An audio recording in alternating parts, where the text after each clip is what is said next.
ملیسیای پایتخت تاجیکستان روز 22 آگوست سال 2022 خبر داد که در اساس مراجعت الکترونی یک ساکن شهر دوشنبه از جانب کارمندان مقامات میلیسیا شهروند میرنبخشوف دوست محمد کراموویچ سال تولدش 1977 استقامت کننده نویه بلخی راننده تاکسی در شرکت تولکا پرسیا دستگیر کرده شد. خود میرنبخشوف برای شرح این ماجرا دسترس نیست، ولی بنا به گزارش مرکز مطبوعات میلیسیا دوشنبه ضمن سنجش معاین گردید که راننده افت تمغه شورلت رقم‌های قید دولتیش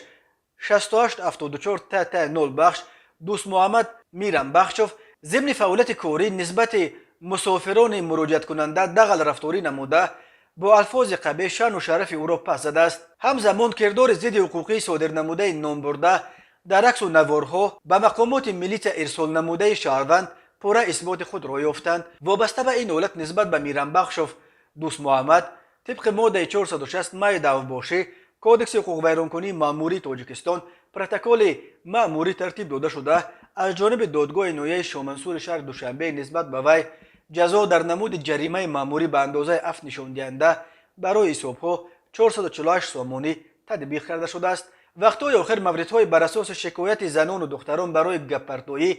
و دیگر شکل‌های بدرفتاری و آزار آنها به حبس کشاندن جوانان در دوشنبه زیاد شده است. میلیسیای پایتخت تقریبا هر ماه از بازداشت و حبس چندین جوان بر اساس شکایت‌های زنان و دختران خبر می‌دهد.